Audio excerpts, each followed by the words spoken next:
A mensagem que eu tenho aqui é 4 pontos. Adoração verdadeira, ensino da palavra, mover do Espírito Santo. Amém. E comunhão. Palavra no grego, koinonia.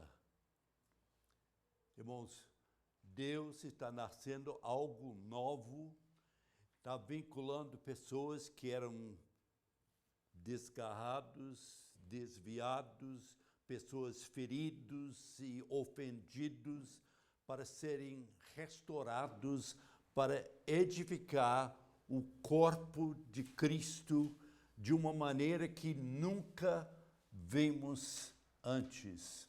Então, hoje, eu gostaria de que você pense comigo, como que é agora, como que estava no dia logo depois de Pentecoste.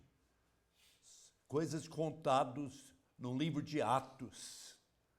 E nós vamos pensar, meditar. Isso é um ensinamento que eu acho que é impulsionado pelo Espírito Santo de Deus.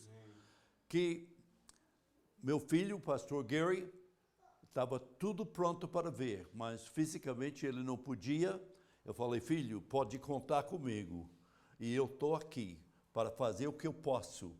Eu não posso fazer nada sem se você abrir a sua mente. Eu não falo com ele não fala como eu.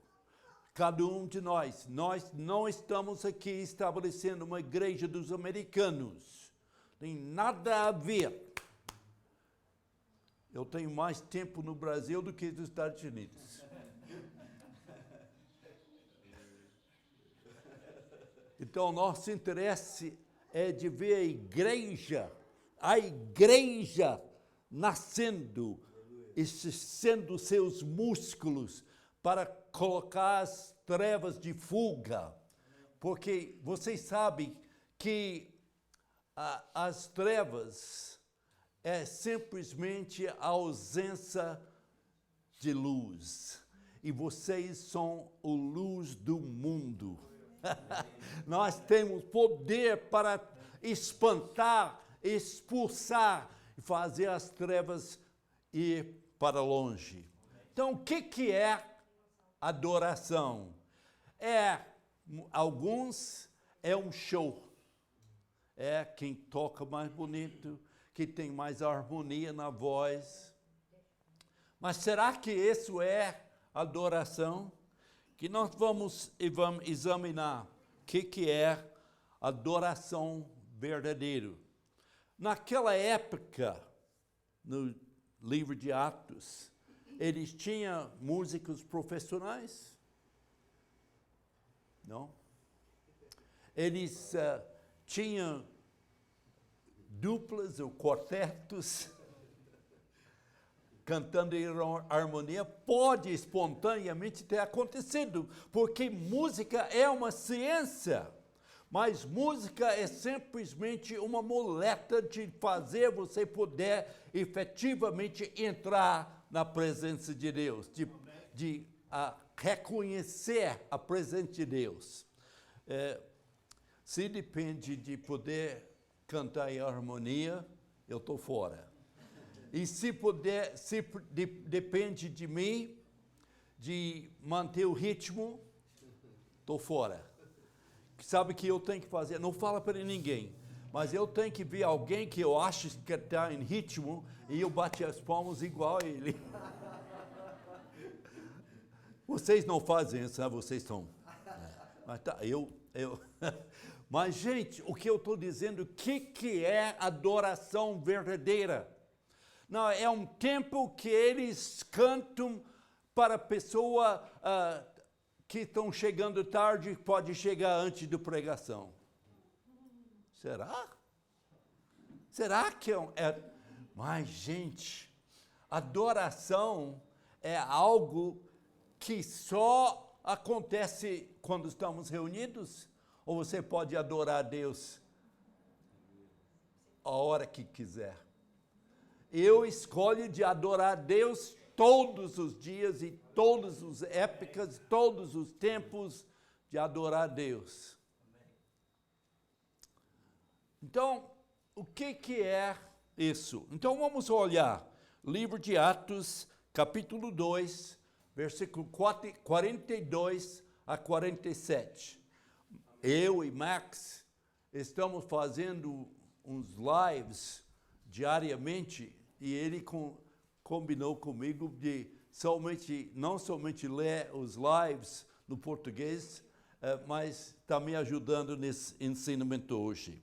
Então, o Max vai estar lendo, presta bem atenção, acompanha na sua Bíblia. Atos, capítulo 2, versículo 42 a 47, e nós vamos estar lendo no NVI. Pode usar a tradução que quer, porque palavras são veículos de pensamento. Então, não depende, se é comunicado a mesma coisa, tudo bem, pode falar mais. Atos 2, de 42 a 47. Eles se dedicavam ao ensino dos apóstolos e à comunhão, ao partir do pão e às orações. Todos estavam cheios de temor, e muitas maravilhas e sinais eram feitos pelos apóstolos.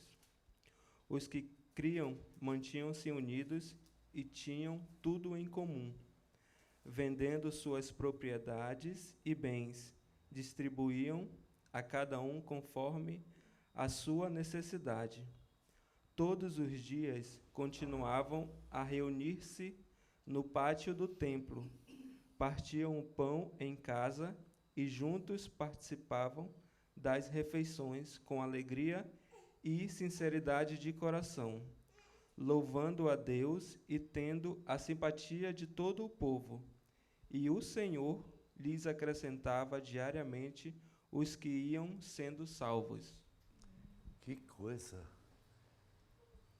Olha, você pode usar desculpa, mas isso é repercussões de dia de Pentecoste. Mas por que nós não podemos? Eu fiz um estudo uma vez, li um livro com respeito a isso. Eles dizem, o Carl Brumback, que é o escritor, ele disse que em todas as gerações, desde o Pentecoste até agora, tem pessoas que estão movidos e guiados pelo Espírito e falam em línguas. Então, gente, nós precisamos abrir a mente e ver o que Deus está fazendo aqui no nosso meio. Esse é um grupo de pessoas que eles praticaram, o que nós podemos especificar, este texto é nosso tema, mas tem muitos versículos para ler e muitas coisas para focalizar, e eu acho que é importante demais que adoração verdadeira. O que é adoração verdadeira? Então, não é de poder manter o ritmo, não é de poder cantar em harmonia, mas o que é? Né? Isso é a razão que nós precisamos de pessoas que sabem de manter o tom, para a gente tentar de manter o tom também. E nós temos pessoas que tocam. Por quê? Para a gente poder estar no mesmo ritmo. Mas o que é adoração verdadeira? No livro de João, não vamos ler agora, mas capítulo 4, fala que, no versículo 24, fala que Deus é Espírito, está procurando adoradores que adoram Ele em espírito e em verdade. Mas, gente, a verdade, então, nós podemos concluir que a adoração verdadeira é aqui. Fedor, gordura, feiura, adoração, Deus. Eu te adoro, te coloco no lugar de preeminência. Como o Pai Nosso começa, seja feita a tua vontade aqui na terra, como está no céu. Será que alguém faz o que quiser no céu? só faz a vontade do Pai. A vontade do Pai que Ele quer que você seja feliz, sem dúvida. Então, adoração. Mas vamos mais profundo ainda. Adoração em Efésios capítulo 5. Isso é uma definição. A cidade de Efésios muito longe de Jerusalém, o dia de Pentecoste.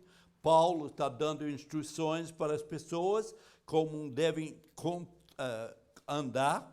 Em versículo 19 a 20, capítulo 5 de Efésios. Pode ler. Falando entre vocês com salmos, hinos e cânticos espirituais, cantando e louvando de coração ao Senhor, dando graças constantemente a Deus por todas as coisas em nome de nosso Senhor Jesus Cristo. Que coisa! O que significa em cânticos espirituais? Você já fez cântico espiritual? Sabe o que é cântico espiritual? Eu confesso que quando eu converti não sabia que era. E através dos anos eu tenho chegado a entender que oração e cânticos espirituais é quando você está tão envolvido naquilo que está fazendo diante de Deus que parece que você está voando. Parece que você está numa euforia que qualquer droga ou bebida podia te dar. Mas estar cheio do Espírito Santo. Tá? Olha o que acontece, meus irmãos. Quando você está enfrentando dificuldades, quando você é mais fraco, coisa mais importante que pode dizer, o Senhor, eu te louvo, te agradeço.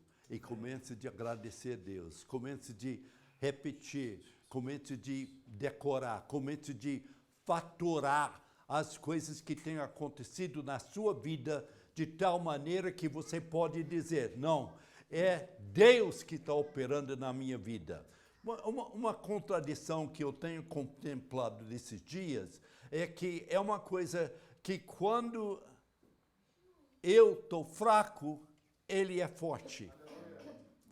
Então, o melhor tempo, né, que se você está acostumado do sistema tradicional de farmacêuticos coloca a gente, estou sentindo dor, vou tomar um comprimido, tomar injeção, para não doer tanto. Mas será que através de oração e adoração a Deus, você pode entrar nos regiões espirituais que nunca andava? Você já ouviu pessoas contar que durante de madrugada eu tinha um sonho, eu tinha uma visão, eu tenho uma experiência que Deus me mostrou, coisas que não tem uma coisa melhor. Mas não é só para os reverendos. Não é para eles, é para nós. Amém, aleluia.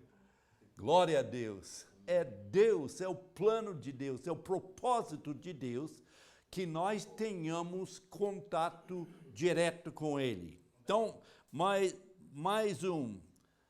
No meio de crises, estão de cadeia, estão sendo perseguidos, açoitados. Paulo e Silas de cadeia. Atos capítulo 16, versículo 25. Só um versículo. Por volta da meia-noite, Paulo e Silas estavam orando e cantando hinos a Deus, e os outros presos os ouviam. E vamos ler Hebreus 12, 28 e 29.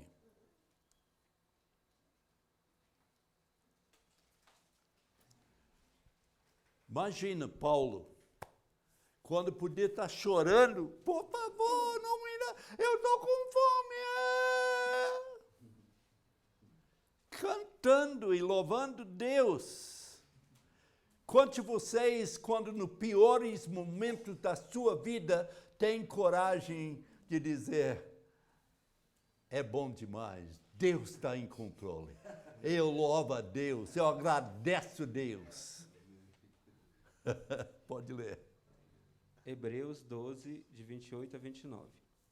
Portanto, já que estamos recebendo um reino inabalável, sejamos agradecidos e assim adoremos a Deus de modo aceitável, com reverência e temor, pois o nosso Deus é fogo consumidor. Poxa vida! Só de ler Deus é fogo consumidor. Fica arrepiado. Por favor, eu não quero. Mas o que acontece que nós temos que entender que esse processo de oração e adoração que nós podemos praticar diante de Deus, que Deus comece a tratar conosco com muito carinho, melhor do que o melhor cirurgião que faz cirurgia sem dor. Ele extrai as coisas que não são do agrado dele e coloca coisas no lugar que é muito melhor, muito mais profundo, muito mais exato. Mas pensa comigo que nós temos situações, e eu quero que vocês entrem em acordo comigo agora. Vamos ler o livro de Tiago, capítulo 5, versículo 14 e 15. Tiago era o irmão de Jesus, pela mãe. E aí, ele deu uma coisa que nós temos. Nós temos ensinado, o pastor Scott tem falado com respeito a dons espirituais, dom de cura, dom de milagres, mas nesse contexto é mais pessoal, mais aconchegante. Nós sabemos quem está doendo, o que está acontecendo, presenciamos, né? Que eu gostei muito a esposa de um pastor falou para mim, ela falou, eu creio que é a vontade de Deus que eu seja curado, ainda que tenha a minha cabeça no vaso vomitando, eu estou curado. Desculpa a terminologia, gente. Mas depende de você, depende da sua confiança em Deus. Mas olha aqui nesses 2 versículos, alguma coisa tão importante que talvez vá ofender alguns. Pode ler para nós, Max. Tiago 5, de 14 a 15. Entre vocês há alguém que está doente? Que ele mande chamar os presbíteros da igreja, para que estes orem sobre ele e a unjam com óleo, em nome do Senhor. A oração feita com fé curará o doente.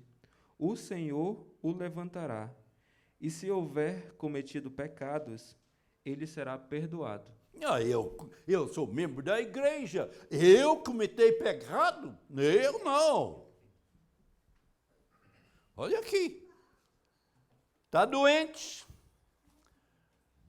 Eu conheço pessoas que têm parado de frequentar a igreja porque eles falaram, você tem pecado, essa razão que você não está curado. A Bíblia não está dizendo isso. O que nós temos um problema que nós não podemos solucionar. Posso dar uma explicação que eu tenho entendido esses dias, que não entendi todos esses anos. Eu tenho andado orando para os enfermos, já vi muitas pessoas curadas, coxos andando, cegos enxergando, surdos ouvindo. Eu, pessoalmente, já tenho visto disso. Me lembro em João Pessoa, oramos para uma menina que tinha uma perna desse tanto menos curta do que a outra. E Deus curou ela. Aleluia. Completamente. Tinha que tirar o sapato de espaço mais para ela poder andar normalmente. Voltou do banheiro e voltou andando normalmente. Não assim, mas normal. Gente, mas nós precisamos um a outra. É a vontade de Deus que sejamos curados. Mas quando Deus faz milagres, presta bem atenção no que eu estou falando, porque esse é um raciocínio humano aqui. Quando Deus faz milagres, temporariamente coloca em suspenso as leis naturais. Quantos de vocês sabem que nós sofremos as consequências de leis naturais que temos desobedecidos? Tem ou não? Dá as coisas conectar? Pensa, eu estou só lançando essa ideia, mas olha aqui, o que é? E nós temos óleo. Se você quer receber oração e unção de óleo, se quer unção de óleo, por favor, traz a tua toalha e nós vamos derramar óleo na sua cabeça. Né? Mas nós modificamos só um pouquinho, nós colocamos um pouco na mão aí. Porque é óleo que não é óleo que cura, é fé. Aleluia. Gente, eu não tinha semana inteira para preparar essa mensagem. Hoje, eu estou buscando Deus a semana inteira, estou andando, o Espírito estava em pé hoje de manhã, orando, buscando Deus, quando o filho chegou e disse, eu não vou poder fazer. E eu falei, estou disposta, nós vamos lá. Mas unção de óleo, por quem? Presbíteros da igreja. Alguém que... Nós não temos pessoa com esse título aqui. Mas o que significa presbíteros? Não seria os líderes? Os responsáveis? Se você tem coragem... Em casa, se está alguém doente, pega um azeite e vai ungir e orar em casa. É o nosso privilégio. Você é o ancião da sua casa. Você é o presbítero da sua casa. Então, é interessante isso. Oração de fé com cura ao doente. E o Senhor levantar. A fundadora do Cristo para as Nações, em Dallas, Texas, ela estava doente quando era adolescente de tuberculose. E eles oraram. Era judia, de família, que cria em Deus. E nada aconteceu. Oraram. Finalmente, o homem que futuramente iria ser o marido, Gordon Lindsay, chamou ela e disse, vem cá, levanta da cama e coloca as pessoas ao lado dela e você vai andando. E ela mal podia puxar uma perna em frente da outra, mas andando. Eu estou curado. O Senhor está me levantando. Em menos de 2 semanas, toda a tuberculose foi embora. Naquela época era a praga mais perigosa que podia pegar. Gente, meus irmãos, vamos deixar o Senhor nos levantar. Quer dizer, você tem que determinar, eu sou curado, estou liberto, tenho obedecido à palavra de Deus, Deus genuinamente tem me perdoado. E eu não tenho nada que me impedirá. Então, mais uma coisa que é importante demais. Oração em congregação. Atos capítulo 4, versículo 29 a 31. Atos capítulo 4, 29. Max, por favor. Agora, Senhor, considera as ameaças deles e capacita os teus servos para anunciarem a tua palavra corajosamente. Estende a tua mão para curar e realizar sinais e maravilhas por meio do nome do teu santo servo Jesus. Depois de orarem, tremeu o lugar em que estavam reunidos. Todos ficaram cheios do Espírito Santo e anunciavam corajosamente a palavra de Deus. Puxa! Será que isso podia acontecer? Será que acontece se nós temos coragem de praticar isso? Não. Está tudo conveniente. Não tem perseguição. Não tem ninguém gozando você porque é crente. Você sabe o termo crente não era uma elogia, não. Era um insulto chamar ele crente. Você é um Jesusinho. É? Você quer ser como Jesus, hein? Mas sabe que eu gosto de ser chamado? Discípulo. É o termo mais usado na Bíblia. Mas olha, gente, olha que Deus está fazendo no nosso meio. E que Ele tem coragem de sacudir, de fazer as coisas. A verdade é, irmãos, por favor, nós temos uma mentalidade, oh Deus, faça alguma coisa para mim. Mas será que falta alguma coisa para Deus fazer para nós? Falta a nós tomar posse daquilo que Ele já tem providenciado para nós. Eu tenho a vitória. Você não anda nos meus sapatos. Você não sabe o que está acontecendo comigo. Você não sabe com quem eu tenho que lidar diariamente. Não me importa. Deus se importa. E Ele te dará graça transbordando suficiente para você viver no meio de contradições e dificuldades com vitória. A congregação, quando unimos e estamos juntos e oramos juntos, não é alguém que tem oração mais forte, mas nós entramos junto na presença de Deus. Estamos fazendo isso agora. Deus está fazendo coisa. Deus está despertando algo em nós.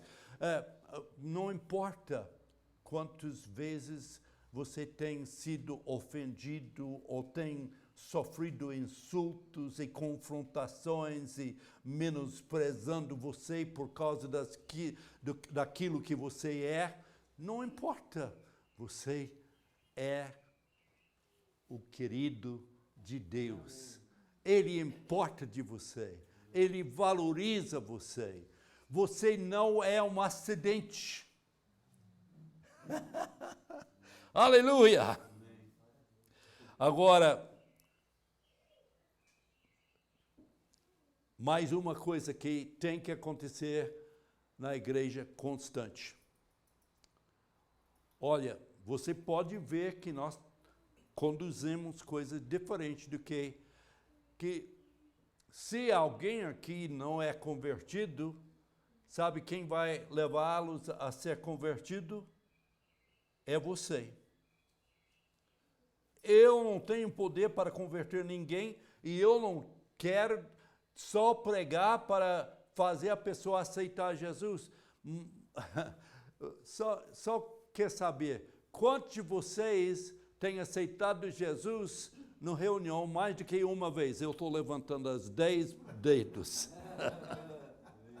E mais uns 10 no pé.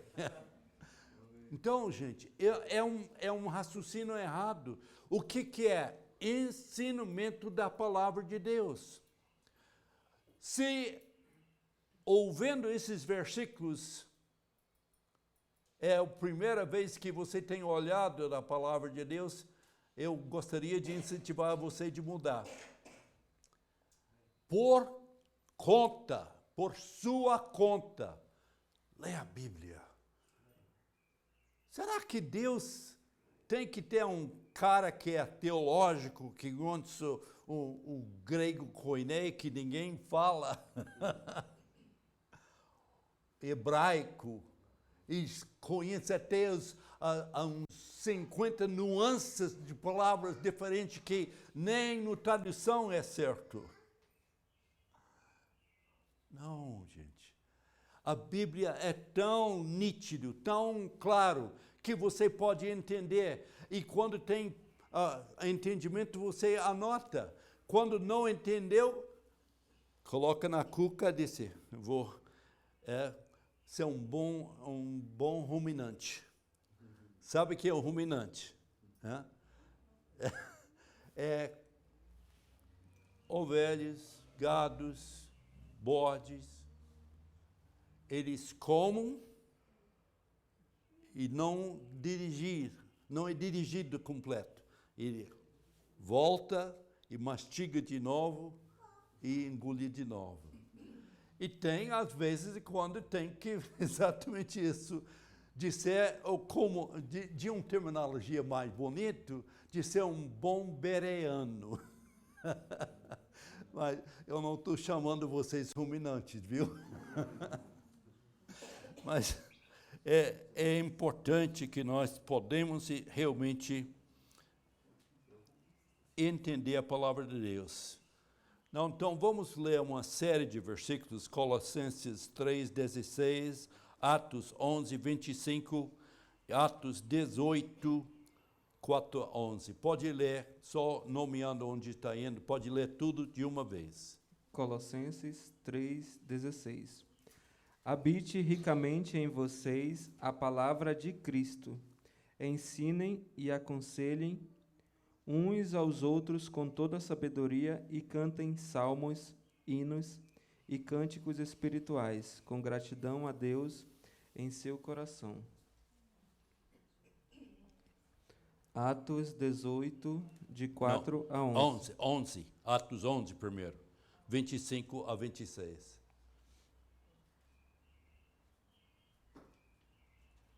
Atos 11, de 25 a 26. Então Barnabé foi a Tarso procurar Saulo, e quando o encontrou, levou para Antioquia. Assim, durante um ano inteiro, Barnabé e Saulo se reuniram com a igreja e ensinaram a muitos. Qual o próximo?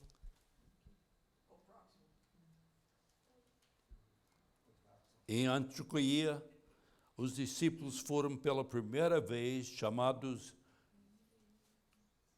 Jesusinhos, crentinhos, cristão. Pode ler, Atos 18. De 4 a 11. Todos os sábados, ele debatia na sinagoga e convencia judeus e gregos. Depois que Silas e Timóteo chegaram da Macedônia, Paulo se dedicou exclusivamente à pregação, testemunhando aos judeus que Jesus era o Cristo. Opondo-se eles e lançando maldições, Paulo sacudiu a roupa e lhes disse: Caia sobre a cabeça de vocês o seu próprio sangue. Estou livre da minha responsabilidade. De agora em diante irei para os gentios. Então Paulo saiu da sinagoga e foi para a casa de Tício Justo, que era temente a Deus e que morava ao lado da sinagoga. Amém. Crispo, chefe da sinagoga, creu no Senhor, ele e toda a sua casa, e dos coríntios que o ouviam, muitos criam e eram batizados. Certa noite o Senhor falou a Paulo em visão: Não tenha medo, continue falando e não fique calado, pois estou com você e ninguém vai lhe fazer mal ou feri-lo, porque tenho muita gente nesta cidade. Assim Paulo ficou ali durante 1 ano e meio, ensinando-lhes a palavra de Deus. Vocês anotaram uma coisa aqui? Quando eles pregaram, era ao público. Quem tem coragem de ir aqui na esquina e começar a pregar mensagem de salvação? Eu tenho, eu já fiz muitas vezes. Mas não é um trabalho de só os pregadores, é o nosso trabalho. Ah, mas não posso fazer, não faz na sua casa, faz com o vizinho, faz com família, faz com colegas, faz aquilo que vocês sabem que é verdade e colocar em prática na sua vida. Irmãos, o ensinamento é mais importante entre nós. Mas olha aqui a sequência. Homens ensinando, mulheres ensinando os filhos, e todos nós repetindo, cobrando, trocando de ideias, dando opiniões. Não está errado de ter opiniões, está errado de fazer seus opiniões, doutrinas de nossa igreja. Nosso desejo é de poder colocar em prática os princípios da palavra de Deus. Então, estou encerrando, mas aqui que é muito importante para a gente poder colocar em prática é exatamente o que nós temos como palavra no grego, koinonia. E nós temos a definição desta palavra koinonia, é que tudo em comum, participação, comunhão, fraternidade. A definição é sociedade, ajudar ou contribuir, participar, compartilhar, comunhão, fraternidade espiritual.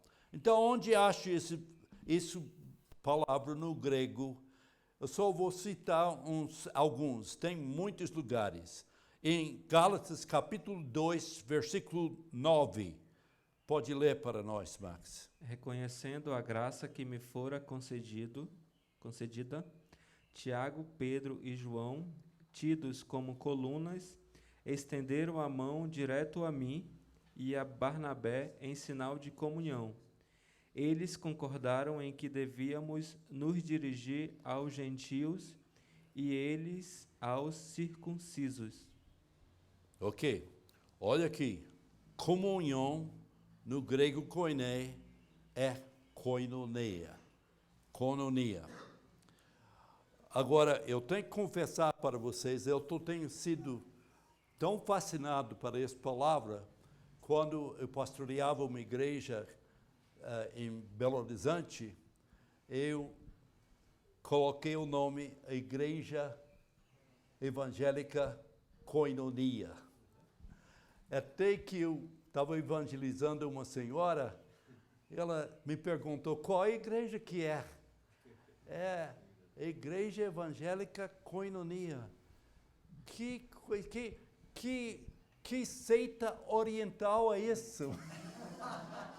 Eu falei, então, nós não conhecemos a palavra no grego. Então, comunhão é muito importante. Mais uma, em 2 Coríntios, capítulo 8, versículo 3 e 4. Pois dou testemunho de que eles deram tudo quanto podiam e até além do que podiam, por iniciativa própria. Eles nos suplicaram insistentemente o privilégio de participar da assistência aos santos. Participar é koinonia de novo. Então, precisamos participar um com o outro. E eu tenho mais um versículo para falar e nós vamos encerrar. Nós vamos enfatizar que é importante que eu tenha enfatizado durante todo esse ensinamento, o mover do Espírito. Quando que o Espírito move? Nós temos, segundo o livro 1 Coríntios, normas como que os dons do Espírito Santo devem ser manifestados em reunião. Mas os dons do Espírito são para funcionar na praça, na casa, na escola, no emprego, onde que esteja, que você seja cheio do Espírito Santo, transbordando do poder do Espírito Santo na sua vida. Então, o mover do Espírito Santo é muito importante.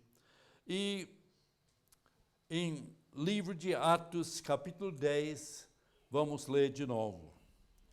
10:44. Aham. Enquanto Pedro ainda estava falando estas palavras, o Espírito Santo desceu sobre todos os que ouviam a mensagem. Essa é a casa de Cornélio.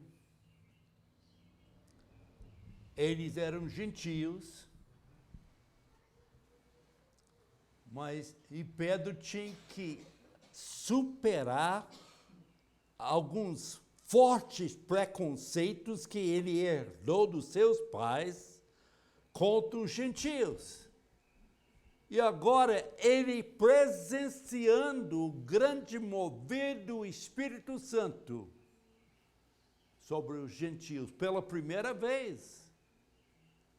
Gente, não tem uma coisa melhor ou mais importante do que de ter a manifestação do Espírito Santo em nossas vidas. Então, manifestação do Espírito Santo é para cada um de nós.